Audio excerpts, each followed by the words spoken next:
नमस्ते। आज हम एक बहुत ही ज़रूरी सवाल पर बात करने वाले हैं। एक ऐसा सवाल जो हम सबकी सेहत से जुड़ा हुआ है। सवाल ये है कि हमारे भारतीय खाने में, हमारे इंडियन डाइट में आखिर गड़बड़ क्या है और इसे हम सुधार कैसे सकते हैं। चलिए इस पहेली को परत दर परत खोलते हैं।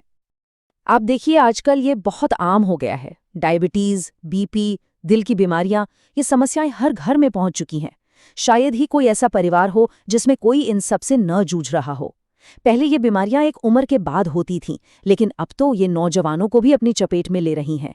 सवाल ये है कि ऐसा हो क्यों रहा है? तो जब भी हम इन बीमारियों की बात करते हैं तो दिमाग में क्या आता है? प्रदूषण, पेस्टिसाइड्स, खाने में मिलावट, यही सब है ना। और हाँ, ये बातें कुछ हद तक सही भी हैं, लेकिन ये पूरी कहानी नहीं है। असली वजह कहीं और छिपी है, एक ऐसी जगह जहां हमारा ध्यान अक्सर जाता ही नहीं। और यहीं पे एक बहुत बड़ा ट्विस्ट है। असली प्रॉब्लम सिर्फ बाहर के जंक फूड में नहीं है। प्रॉब्लम उस घर के बने खाने में है जिसे हम पूरी तरह से हेल्दी और सेफ मानते हैं। जी हाँ, हमारा रोज का घर का खाना ही शायद हमारी सेहत की समस्याओं की एक बहुत बड़ी जड़ है। हमारे समाज में तोंद को, मतलब पेट की चर्बी को, अक्सर अच्छी सेहत और खाते पीते घर की निशानी माना जाता है ना। पर सच तो ये है कि ये एक बहुत बड़ा खतरा है। यही पेट की चर्बी डायबिटीज और दिल की बीमारियों को सीधा न्योता देती है, और स्टडीज बताती हैं कि ये उम्र भी कम करती है। इसकी सबसे बड़ी वजह है हमारे खाने में कार्बोहाइड्रेट और फैट का ज्यादा होना और प्रोटीन का बहुत कम होना। चलिए, अब जरा आंकड़ों पर नजर डालते हैं। ये आंकड़े दिखाते हैं कि पोषण का ये संकट असल में कितना बड़ा और गहरा है। और यकीन मानिए, ये नंबर्स आपको चौंका देंगे। एक हालिया सर्वे बताता है कि भारत में 10 में से 9 लोग, सोचिए, 10 में से 9 अपनी ज़रूरत से कम प्रोटीन लेते हैं। और इसका नतीजा क्या है? 30 से 55 साल की उम्र के 71% लोगों की मसल्स की हेल्थ अच्छी नहीं है। और बात सिर्फ प्रोटीन की नहीं है। ये चार्ट देखिए, भारत की लगभग 75% आबादी में विटामिन B12 की कमी है, जो हमारे नर्वस सिस्टम के लिए बहुत ज़रूरी है। और 80 से 90% लोगों में विटामिन D की कमी है, जो हमारी हड्डियों के लिए बेहद ज़रूरी है। आयरन की कमी, मतलब अनीमिया, ये भी एक बहुत बड़ी प्रॉब्लम है। नेशनल फैमिली हेल्थ सर्वे के मुताबिक भारत में 57% महिलाएं और 67% छोटे बच्चे एनीमिक हैं।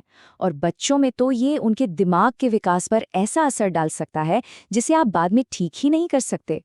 और सबसे ज़रूरी बात यह है कि पोषण की ये सारी कमियां सिर्फ गरीबी की वजह से नहीं है। ये उन अमीर लोगों में भी हैं जो अच्छा खासा पौष्टिक खाना खरीद सकते हैं। तो इससे क्या पता चलता है कि ये प्रॉब्लम पैसे की नहीं, बल्कि हमारे खाने पीने के कल्चर और जानकारी की कमी की है। तो अब सवाल ये है कि इसे ठीक कैसे करें।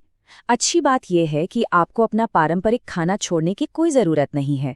बस अपनी थाली में कुछ स्मार्ट बदलाव करने हैं। चलिए देखते हैं कैसे।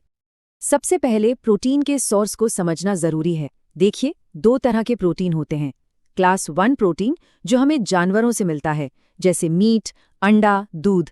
ये शरीर में बहुत आसानी से इस्तेमाल हो जाता है। दूसरा है क्लास 2 प्रोटीन, जो पौधों से मिलता है, जैसे दालें। ये थोड़ा कम असरदार होता है, लेकिन सही तरीके से खाया जाए तो ये भी बहुत फायदेमंद है। तो थाली में प्रोटीन कैसे बढ़ाएं? बहुत आसान है। अगर नॉनवेज खाते हैं तो अपनी सब्जी या करी के अलावा लगभग 100 ग्राम मीट अलग से रखिए। अगर वेजिटेरियन है तो 100 ग्राम पनीर या 3 अंडे बहुत अच्छा ऑप्शन है। और अगर वीगन है तो टोफू या सोया चंक्स अपनी थाली में जरूर शामिल करें।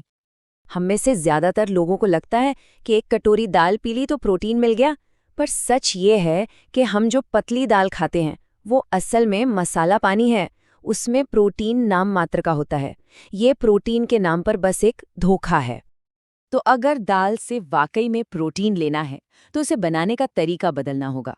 क्या करना है? 2-3 तरह की दालों को मिलाइए, उन्हें गाढ़ा उबालिए, फालतू पानी निकाल दीजिए और फिर उसे सब्जी की तरह खाइए, रोटी या चावल के साथ नहीं। क्यों? क्योंकि दालों में पहले से ही बहुत कार्ब्स होते हैं। प्रोटीन तो हो गया, लेकिन ये कहानी का सिर्फ एक हिस्सा है। हमारे खाने में कई ज़रूरी विटामिन्स और मिनरल्स, मतलब माइक्रोन्यूट्रिएंट्स की भी भारी कमी होती है। तो चलिए देखते हैं कि इस कमी को कैसे पूरा किया जाए। देखिए, इन कमियों को दूर करना मुश्किल नहीं है। विटामिन डी के लिए रोज 15-20 मिनट की धूप काफ़ी है। विटामिन B12 के लिए एनिमल प्रोडक्ट्स खाइए या फिर सप्लीमेंट लीजिए। और आयरन के लिए, जब भी कोई आयरन वाली चीज़ खाएं तो साथ में नींबू जैसी विटामिन सी वाली चीज़ ज़रूर लें। इससे आयरन शरीर में अच्छे से एब्जॉर्ब होता है। अब एक और चौंकाने वाली बात, क्या हो सकता है कि आपके घर में लगा आरओ वाटर फिल्टर ही आपको बीमार कर रहा हो? जी हाँ, ज्यादातर आरओ मशीनें पानी से जरूरी मिनरल्स जैसे कैल्शियम को भी निकाल देती हैं। तो ये जरूर चेक करें कि आपकी मशीन का टीडीएस लेवल 100 से 150 के बीच हो, 50 से कम तो बिल्कुल भी नहीं। तो इस पूरी बातचीत का निचोड़ क्या है? एक हेल्दी थाली बनाने के लिए सबसे जरूरी सबक क्या है? यहाँ एक बहुत ही कमाल की बात सामने आती है कि कैसे सिर्फ एक बदलाव आपकी कई प्रॉब्लम्स सॉल्व कर सकता है। जब आप अपनी डाइट में एक अच्छा प्रोटीन सोर्स, खासतौर पर एनिमल प्रोडक्ट जोड़ते हैं, तो आपको सिर्फ प्रोटीन नहीं मिलता, vitamin D, B12, iron, calcium जैसी कई कमियां भी एक साथ पूरी हो जाती हैं। इस सारी जानकारी को एक आसान आदत में बदलने के लिए बस एक सवाल है। एक सवाल जो खाने से पहले हमेशा खुद से पूछना है। सवाल ये है, मेरी थाली में प्रोटीन कहाँ है? अगर किसी की थाली में प्रोटीन का कोई अच्छा सोर्स नहीं है, तो समझ लीजिए कि वो खाना अधूरा है। ये छोटा सा सवाल खाने की आदत को हमेशा के लिए बदल सकता है और एक हेल्दी जिंदगी की तरफ ले जा सकता है।